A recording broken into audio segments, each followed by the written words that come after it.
Andhra Pradesh governor తన ప్రసంగంలో ఏమంటాడు? మొన్న వాళ్ళ బడ్జెట్ సమావేశాల్లో మేము నల్లమల సాగర్ నీళ్లు తీసుకుపోతున్నాం, దాని పని ముమ్మరంగా చేస్తున్నామనేమో ఆంధ్రప్రదేశ్ గవర్నర్ చెప్తాడు. తెలంగాణ గవర్నర్ దాంట్లో ఒక్క మాట ఉందా? మేము గోదావరి నల్లమల సాగర్ అడ్డుకొని తీరుతాం, మా హక్కులు కాపాడుకుంటాం, మా నీళ్లు పోనీయమని తెలంగాణ గవర్నర్ స్పీచ్ లో ఇంకొక మాట చెప్పకపోతే ఈ ఆంధ్రప్రదేశ్ గవర్నర్ ప్రసంగంలో వచ్చినాక తెలంగాణ ప్రభుత్వం ఖండించిందా దీన్ని? తెలంగాణ ప్రభుత్వం దీని మీద కనీసం నిరసన చెప్పిందా? పోనీ ఇది మొదలైంది కదా, మనకంటే 15 రోజుల ముందు ఆంధ్రప్రదేశ్ గవర్నర్ స్పీచ్ వచ్చింది.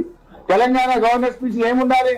సమస్య లేదు, మా నీళ్లు మేము తీసుకుంటాం, గోదావరిలో చుక్క వదులుకోము, తెలంగాణ హక్కులు కాపాడుతాం, నల్లమల్ల సాగర్ను అడ్డుకుంటాం అని తెలంగాణ గవర్నర్ ప్రసంగంలో ధీటైన సమాధానం ఉండాలా వద్దా? ఎందుకు లేదు? ఎందుకు మౌనంగా ఉన్నారు?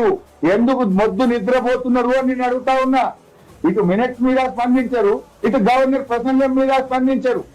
అంటే ఎంత బాధ్యతారహిత్యంగా తెలంగాణ ప్రభుత్వం ఇవాళ ఉన్నదనడానికి ఇది ఇంతకంటే సాక్ష్యం ఏం కావాలి? కృష్ణా నదీ జలాల్లో అడ్డగోలుగా తరలించకపోతే ఈ రోజు వరకు మీరు బోర్డు మీటింగే లేదు.